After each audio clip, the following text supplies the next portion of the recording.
So, ito guys ay chicken with what you call that? Crawfish stuff with rice, mga ganyan. Yung dressing nasa loob. Ayan. So, ginawa ko, nilagay ko lang dito sa aking black pot. Tapos, nilagay sa oven. Ayan guys, so, napakasarap ng nasa loob. Ito ay wala ng guys, buto. So, debone chicken ang tawag nila dito. Ayan, nilagay ko lang dito sa black pot. Tapos, dinake ko lang ng 2 hours ba? 2 oras. So, ayan, luto na. Napakasarap ng ng nasa loob niya, no? Grabe.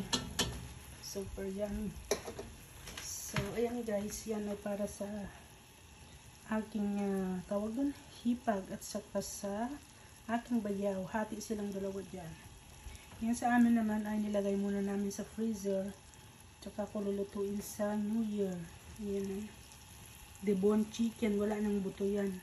So, parang parang yung katulad sa isda na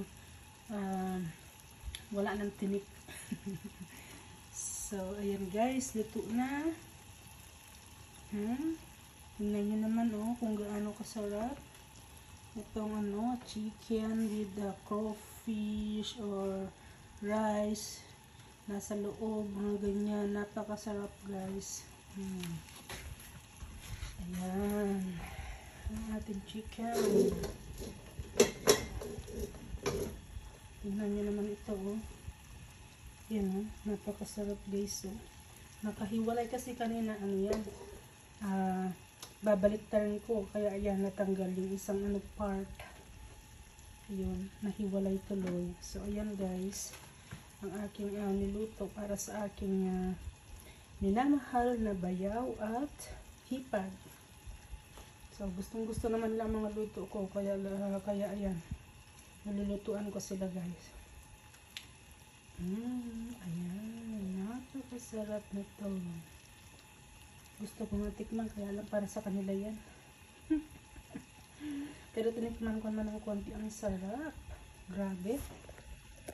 So ayan, nakakatakam. Itong chicken na may rice dressing, crawfish, mga ganyan na mix guys. Mix sa rice, crawfish, mga ganyan. So ayan, luto na to. So turn off na natin ang ating oven kasi luto naman na.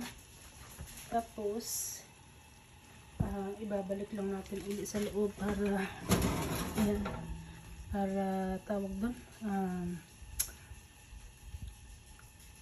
lumamig. Diyan lang muna sa oven kasi alas ka na mamaya. So ayan guys, thank you, bye.